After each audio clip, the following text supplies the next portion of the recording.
Careful who you insult.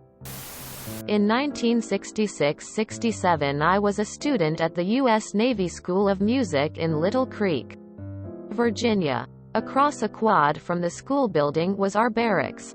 A 3-story H-shaped typical barracks building. Navy musicians were on one wing of the 3rd floor. Army musicians on the other wing. Navy wave women musicians on the 2nd floor. And UDT, underwater demolition teams, who were in Little Creek for Hell Week, were on the 1st floor. After the Vietnam War, UDT became known as the SEAL teams, same people who killed bin Laden. There was an M Club.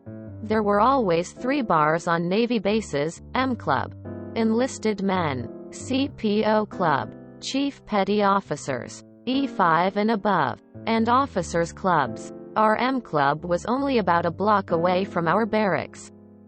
So here we are, a table full of about 6 musicians, sitting next to a table of UDT guys. One of our musicians was a braggart and a blowhard we'll call Blowhard. The night progresses, and so does our state of inebriation. Our blowhard friend gets louder, as you might imagine, as he gets more and more sloshed. At one point we were talking about the UDT and how tough they are, having to go through the Hell Week training course, and how only about 10% of them would make it all the way through.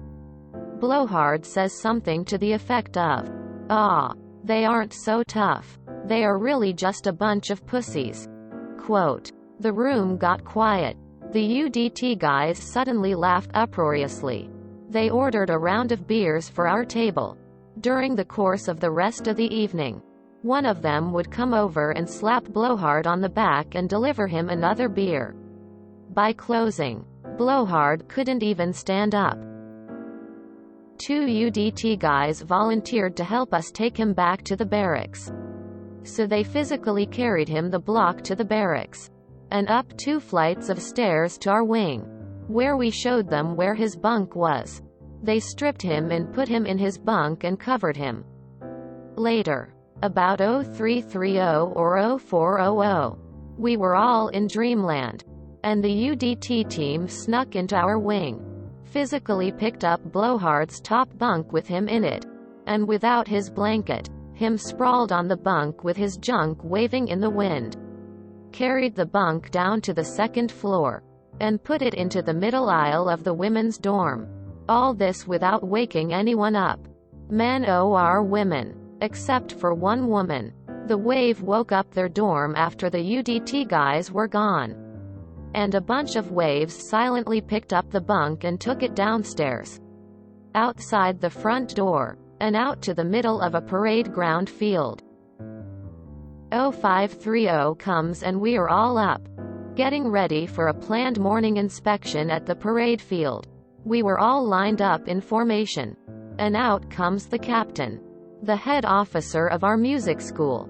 There were 2 flagpoles that day, one that would soon have the American flag on it, and one sticking up from the Blowhard's naked body on a bunk in the middle of the field. Captain, what the hell is that? And you 4, get him the hell out of here, into a cold shower and have him report to my office at 0900. Just then the UDT troops were run marching in formation, yelling UDTR, UDTR, UDTR. They stopped just across from Blowhard's rack, with him still in it, passed out, by now halfway to the barracks, did a left face and saluted the flagpole. I don't know what kind of conversation he had later with the captain, but I don't think Blowhard got drunk again for the rest of the year. Right, let's insult the guys going through Spec Ops training. That's a great idea. UDT stunt is impressive, but I think the waves more so. Our military stories would love this. Yes. Good ol' hazing. I still wish there were some pranks we could do. But alas, It is now not allowed in any capacity. Not even the peanut butter shellback crawl. If you enjoyed this video, please check out our playlists full of similar content. Epic Haircast is like doom scrolling for your ears. Please like, share, and subscribe.